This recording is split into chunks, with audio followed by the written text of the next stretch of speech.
Hi, this is Anita from the Dusty Roads podcast or from the blog A Bus on a Dusty Road.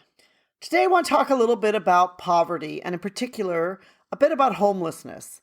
I know this is a subject that some people shy away from or people are not really quite sure. Sometimes we might see a homeless person on the street and try to walk on the other side of the street, or we may look at them and say, well, it's their fault that they're out here, that this is their problem.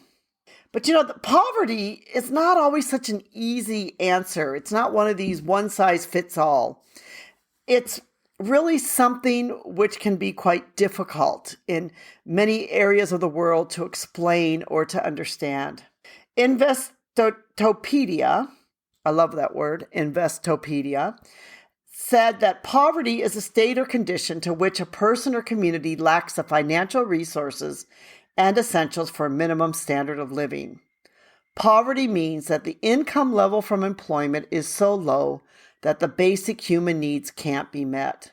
Poverty-stricken people and families might go without proper housing, clean water, healthy food, and medical attention. Each nation may have its own threshold that determines how many of its people are living in poverty. The interesting thing about poverty is that poverty is not an exact number. A lot of people say like, oh, this person's living on less than $1 a day. Well, in some countries, $1 a day may mean that that person is, living poor, but they're not quite in poverty. In other countries, of course, $1 a day would mean that that person was in extreme poverty. So there's really, sometimes some groups or places try to set a standard and say anyone living on less than this is in poverty. But poverty is really about a person's income is so low that they cannot meet their basic needs. The study of poverty is really, it's not an easy, a saying that this is the same for every country or it's the same for every place. And, I know that we tend to, those of us that are living or, grew up, like let's say maybe in America or Europe or maybe in a wealthier community or home, we might, we're going to put our own view upon it. We're going to say, oh, that person's so poor, maybe they can't afford a latest iPhone or they just have an old flip phone, or maybe they don't even have a phone. And that might be what we think poverty is all about. But when you travel and you see the world, it's important that you understand a bit about poverty. And you can see this, really in the United States. For example, a city like San Francisco that has a lot of homeless people, and a lot of these people may still have two jobs. They might be working two jobs just to try to earn enough to be able to live. But yet, even with working two jobs and earning a good hourly wage, they still cannot afford the housing there and are homeless. In San Francisco, it's estimated that over 70% of the homeless population is due to not being able to afford housing in the city. For some other people, they get dragged into poverty or homelessness because maybe they get sick and they can't afford the medical bills. So it's not really as easy as saying that this person's in poverty because they're in drugs or they have a substance abuse problem or they're just too lazy to work. That really is not the case a lot of the times. It can be something which is much deeper than all of that.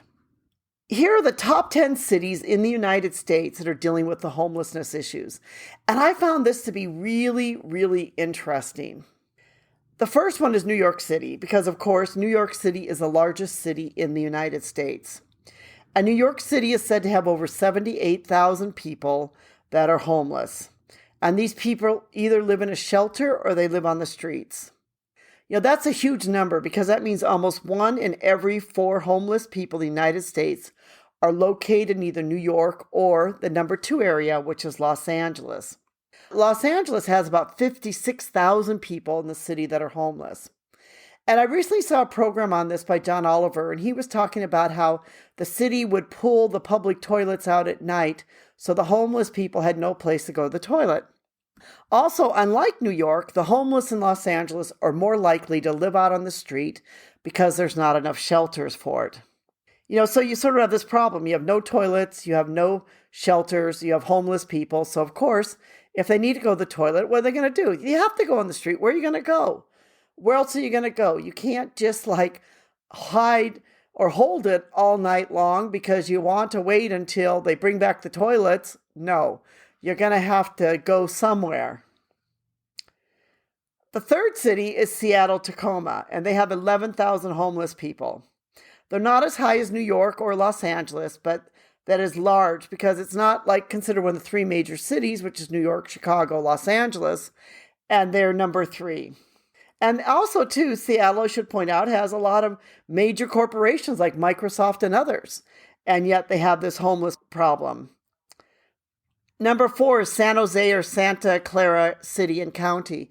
It's interesting to note that California has 6 on the list of 10. 6 of them are in the California area. And people say this is because of the housing crisis. Some people said, well, maybe it's because of the weather. But, there's a lot of other places where the weather's good, and they're not on the list. I mean, go live in Florida. Go live in the South somewhere. Go live in Arizona, go live in a small town on the border of Mexico, whatever. No, it's still, there's a problem there. When you have 6 out of the 10 major ones are in California, because number 5 is San Diego, and number 6 on the list, which has gotten a lot of bad press lately, is San Francisco. And the reason why San Francisco's gotten a lot of bad press is because housing is so expensive there. And so people have essentially been driven out of their homes because they can't afford their homes there. They can't afford living there. Even if they're working, they just can't afford it. Number 7 is Oakland and Alameda County. And there's about 8,000 homeless people there. And what's sad about this area is that 43% of the homelessness there is made up of families with children. So that's quite a huge amount of people that are homeless there. Number 8, which actually really surprised me again, was Phoenix or Maricopa County. Phoenix is the 5th largest city in the United States, but there are still quite a few homeless people there. A lot of people say, well, maybe it's because of the, weather is good there. Maybe that's the reason why. But actually, Phoenix, of all of these places, has a much lower cost of housing than any of these other places. So it cannot be just the housing issue, because there's many parts in the Phoenix area where housing is quite a bit cheaper than other places. And it's certainly much cheaper than New York, Los Angeles, San Francisco, and the parts of California. But yet Phoenix is on the list. Number 9 and 10 is the District of Columbia, and also Boston. But both of these in the last few years have been doing something about their homeless problem, and the homeless rate has gone down. What I find really interesting about this list of the top 10, one of the cities that is not on the list is Chicago. I'm not sure why. Is it because the homeless people leave because it's so cold there? But if you look at other places like New York, Boston, District of Columbia, relatively cold places. So it can't just be that the homeless people are just moving with the weather, that I don't know if they really move around that much.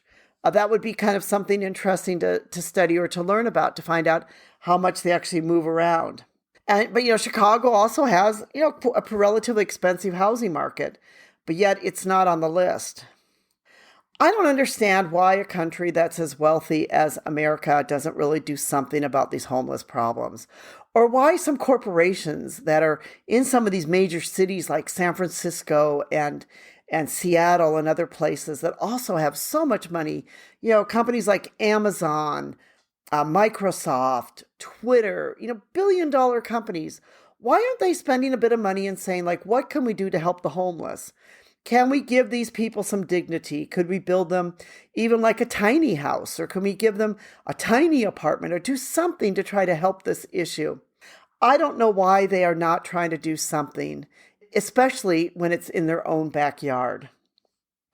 Poverty is not as easy as simple as it seems, and a person may be homeless or may be living in poverty really because of no fault of their own, or maybe circumstances, or it could just be bad luck.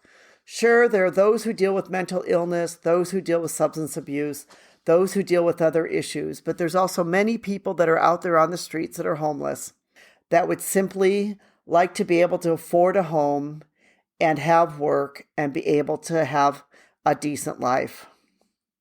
We hope you've enjoyed this podcast of Dusty Roads, and that you will also check out our blog, A Bus on a Dusty Road. We believe that poverty is something that's not as simple as many of us think, And that it is something, too, that we should all really understand, especially if we want to live life as a global citizen, that we can maybe learn to have some compassion towards those who have less than we have and are suffering more than we're suffering. Thank you so much for listening, and we hope you'll subscribe and you'll tell your friends about our podcast, and we'd love to hear from you. Thank you so much.